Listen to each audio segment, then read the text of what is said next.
February 1991, a sandstorm swallows the Iraqi desert.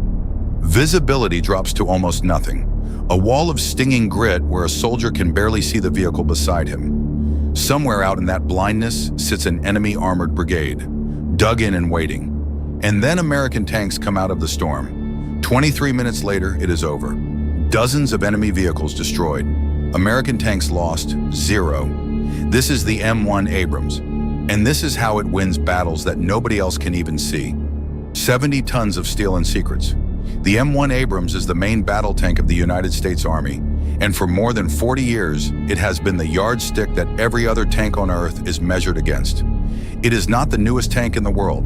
It is certainly not the cheapest. But in the three things that actually decide armored battles, seeing first, shooting first, and surviving being hit, almost nothing has ever matched it. The Abrams was born out of fear. After Vietnam, American planners looked at Europe and did the arithmetic. If the Cold War ever turned hot, Soviet armor would come west in enormous numbers, and the West would be badly, hopelessly outnumbered. There was no way to win that fight with equal machines, so the order went out. Build a tank so good that one of ours can beat several of theirs. Not a fair fight. Deliberately, mathematically, a lopsided one. The answer starts with the gun. A 120mm smoothbore cannon capable of putting a round through a target more than 2 miles away and doing it with the first shot. Not the third. Not after walking rounds onto the target. The first.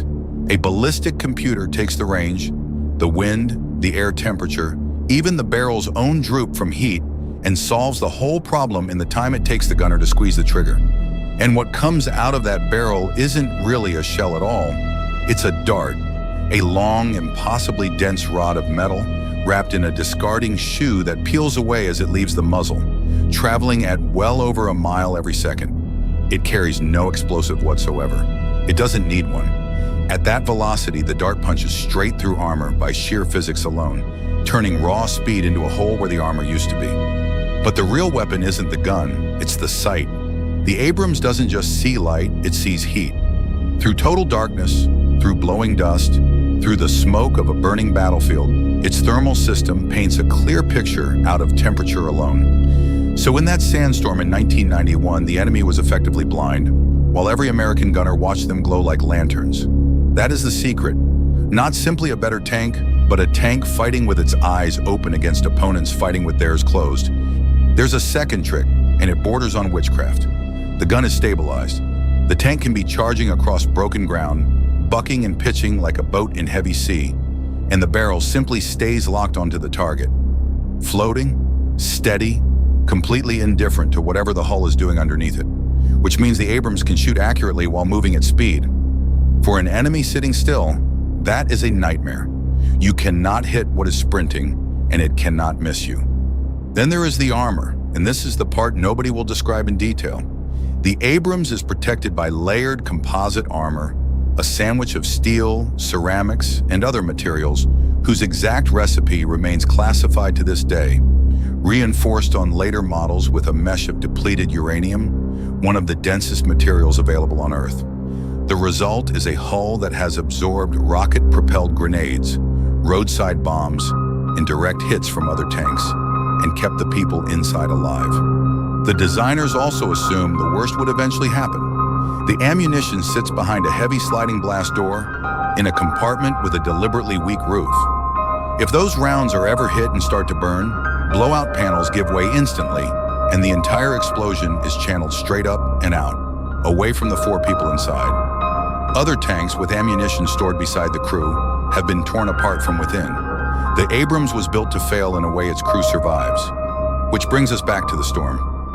In February of 1991, a small American cavalry troop crested a low rise and found itself staring directly at an entrenched enemy armored force, at close range and badly outnumbered. What followed lasted roughly 23 minutes. Firing through the murk on thermal sights, the American tanks destroyed dozens of enemy vehicles before most of them could even locate what was shooting at them. Not one American tank was lost. It remains one of the most lopsided armored engagements ever recorded. For 70 tons, the Abrams also moves in a way that genuinely startles people seeing it for the first time. It will run at over 40 miles an hour and it accelerates like something half its weight. Watch one pivot in place, throw up a towering wall of dust, and then surge forward. And the sheer wrongness of that much mass moving that fast is honestly unsettling. It does not move like a building. It moves like an animal. That's because there isn't a normal engine in there. The Abrams is powered by a gas turbine, essentially a helicopter engine bolted into a tank. It produces enormous power, it will run on almost any fuel you pour into it, and it is eerily quiet compared to a diesel, a rising turbine whine instead of a clattering diesel roar. More than one crew has described the effect the same way. It is a tank that whispers up on you. Inside, 4 people run the machine. A commander up top, directing the fight and hunting for the next target. A gunner with his eye pressed against the sight. A driver lying almost flat in the front hull, steering with what look like motorcycle handlebars. And a loader, whose job is brutally simple. Heave a shell the length of your arm out of the rack and slam it into the breech, over and over, a few seconds each, while the tank bucks violently underneath him. A good crew stops being 4 people and becomes a single organism. The commander calls a target, the gunner is already laying the sight onto it, the loader is throwing the correct round into the gun, and the driver is repositioning the hull, all of it overlapping, all of it inside the space of a few heartbeats.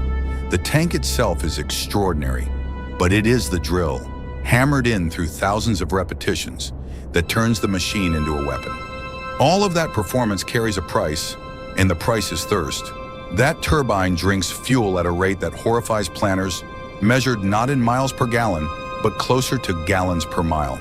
An armored division on the move needs an actual river of fuel flowing along behind it. The Abrams doesn't only require a crew, it requires an entire logistical machine, stretching back for hundreds of miles just to keep it breathing. The tank also had to learn an entirely new kind of war.